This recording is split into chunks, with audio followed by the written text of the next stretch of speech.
General, se está estudiando mucho, no solamente la personalidad del presidente Chávez, sino también su concepción político-ideológica. Y cuando yo le dije a usted que íbamos a conversar acerca del mito Chávez, es porque algunos piensan que Chávez es un mito. Tú eres un mito. Si aquí hay un mito en torno a Chávez y el por ahora y lo del 4 de febrero, yo soy esa parte de verdad. Pero no me considero un mito. El pueblo lo dirá y la historia lo dirá. Pero si hay ese mito, José Vicente, yo soy ese núcleo de verdad. Ahora, yo creo que sí hay un gran mito colectivo en la mente de los venezolanos. O sea, cuando hay un sueño de nación posible que te invade tu mente, la mía, y la de millones de seres humanos, desde ancianos hasta niños, hombres y mujeres que habitan este territorio bolivariano, ahí hay un mito colectivo y eso hace los grandes cambios de la historia. En ese mito es que yo creo. Algunos piensan que Chávez es un mito. Otros, en cambio, creo que la mayoría, piensan que es una realidad y sigue siendo una realidad, que dejó un extraordinario legado para los venezolanos, de un nuevo sentido de la política, una nueva concepción de la participación del ser humano en la actividad social y política. Le pregunto a usted, ¿se ha mitificado la figura de Chávez? Bueno, la figura del comandante supremo Hugo Chávez hay que verla desde muchas perspectivas, de la perspectiva nacional, desde la perspectiva americana, desde la perspectiva asiática, y desde esa forma vamos a interpretar que el comandante supremo Hugo Chávez ha sido observado por el mundo, no solamente por nosotros.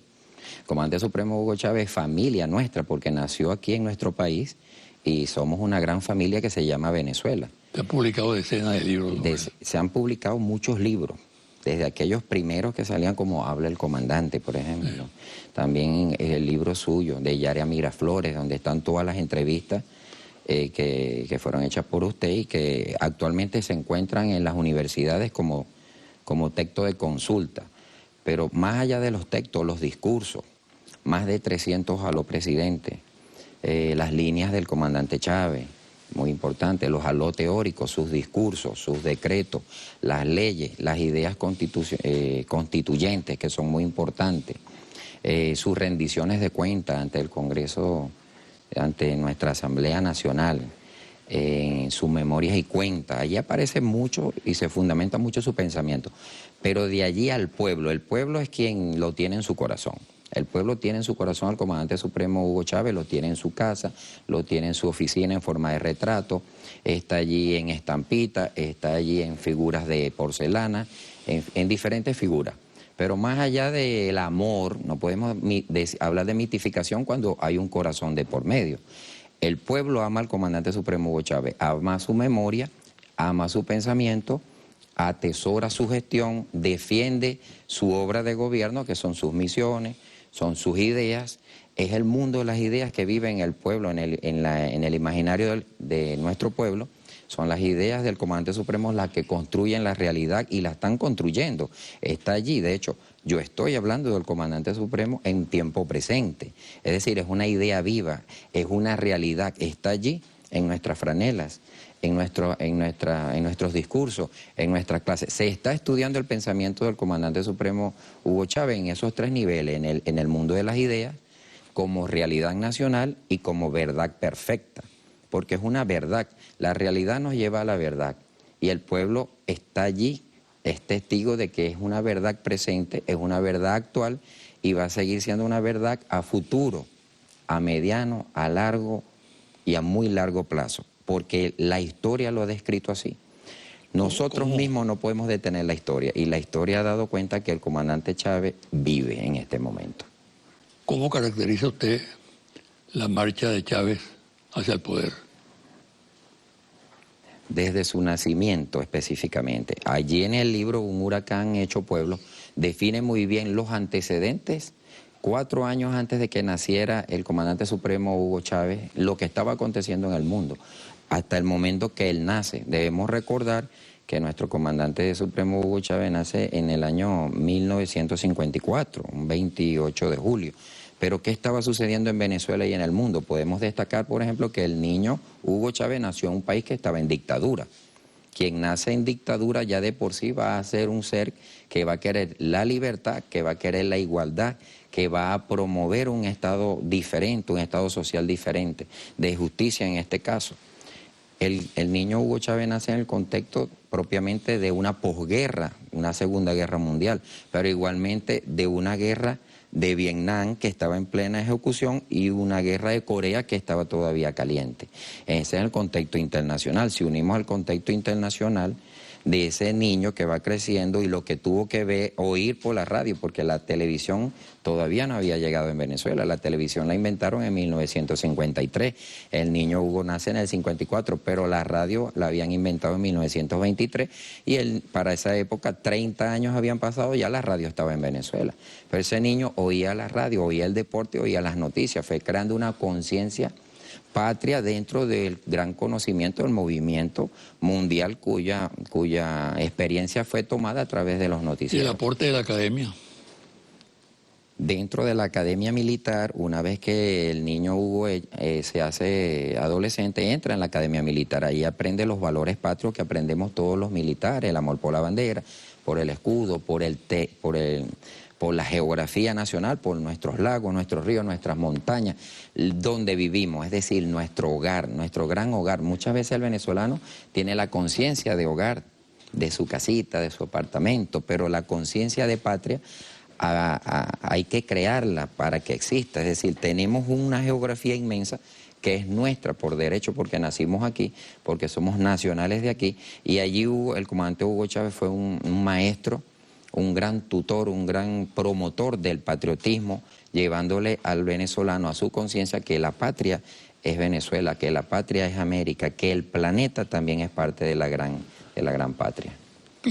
¿Cómo manejó, y está reflejado en el libro, el concepto militar respecto, por ejemplo, a la estrategia, respecto a la guerra no convencional, respecto a la creación de una nueva doctrina militar bolivariana, que son sin duda aportes fundamentales hoy en día?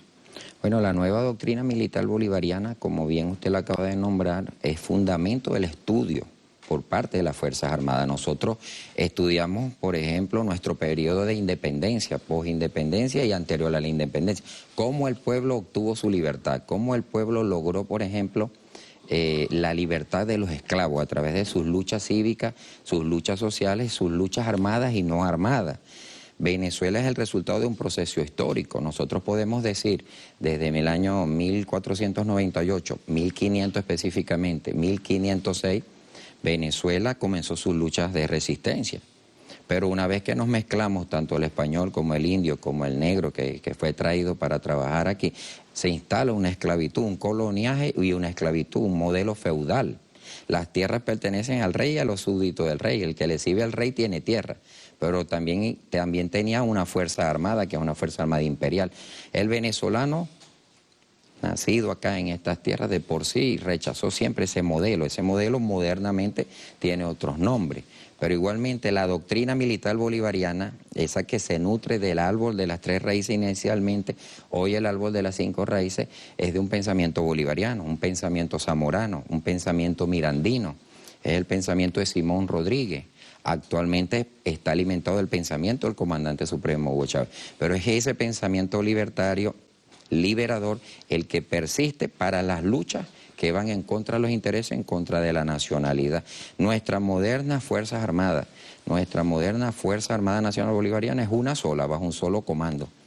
Bajo el comando, en este caso, del comandante en jefe, nuestro presidente Nicolás Maduro Moro, de nuestro ministro del Poder Popular para la Defensa, lo que denota una unidad de los componentes bajo un solo comando. Y nuestra doctrina militar bolivariana, en este caso revolucionaria bolivariana, e influenciada por el pensamiento revolucionario del comandante supremo Hugo Chávez, nos trae a una actual Fuerza Armada unida, que está desplegada para lograr la defensa integral de la patria en sus diferentes nuevos modelos que está aplicando, que son la SODI, la RED y la ADI. Igualmente está alimentada por la Unión Cívico-Militar. La Unión Cívico-Militar, la unidad, es el pueblo y las Fuerzas Armadas.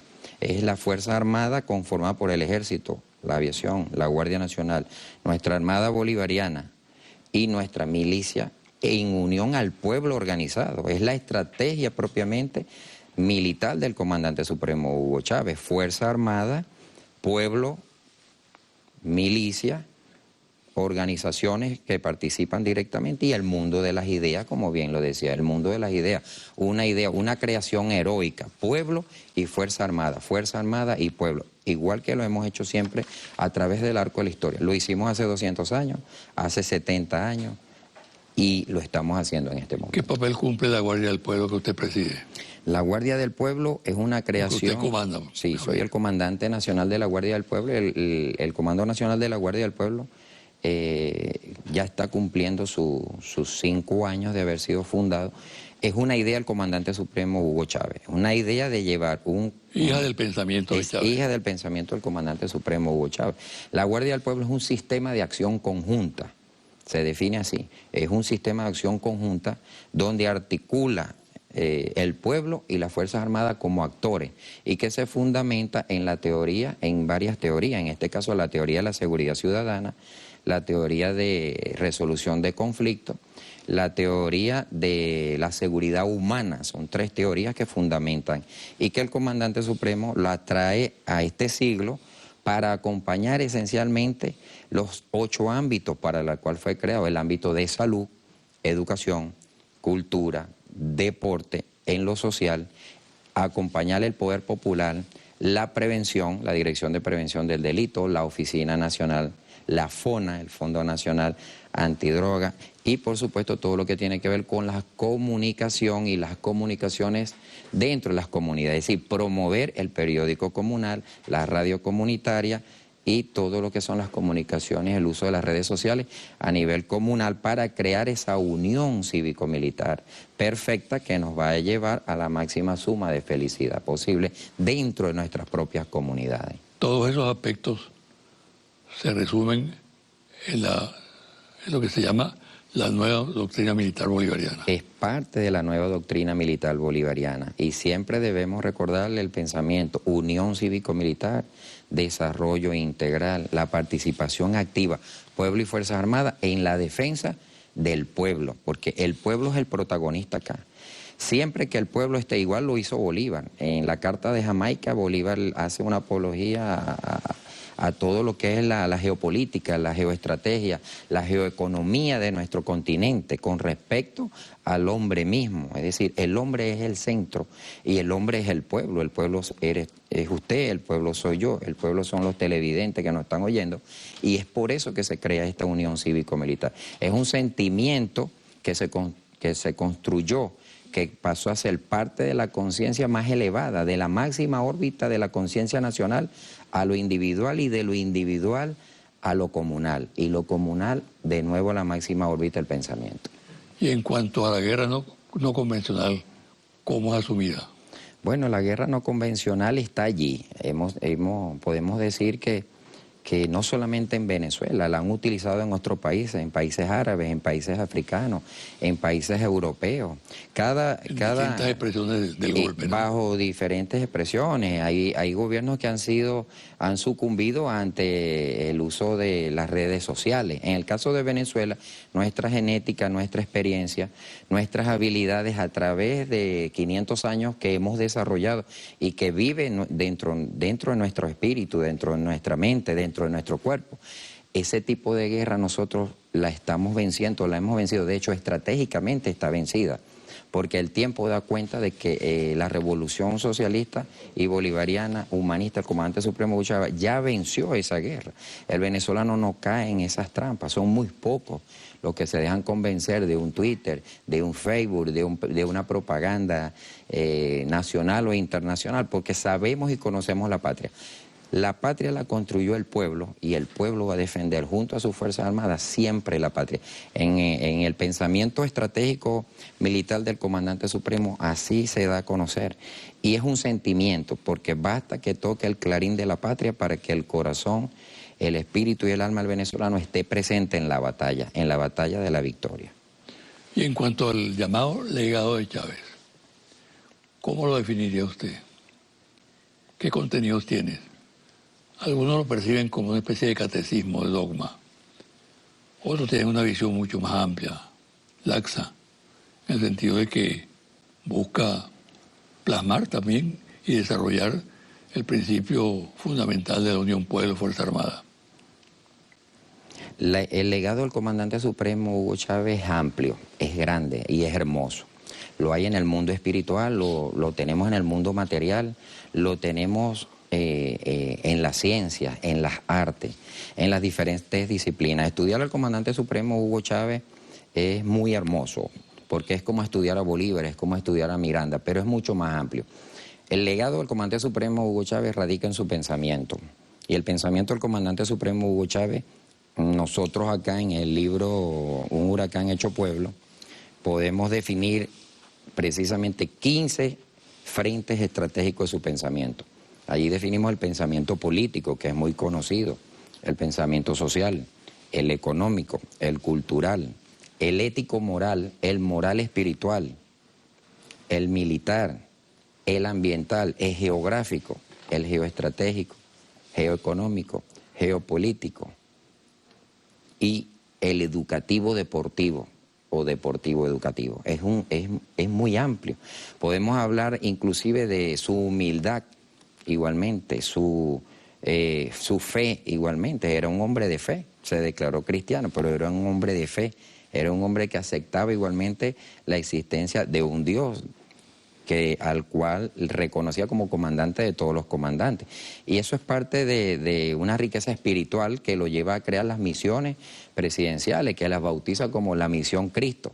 Para el 2021, como decía, no debe haber en Venezuela desigualdades sociales, económicas, políticas y sociales, donde siempre hacía hincapié.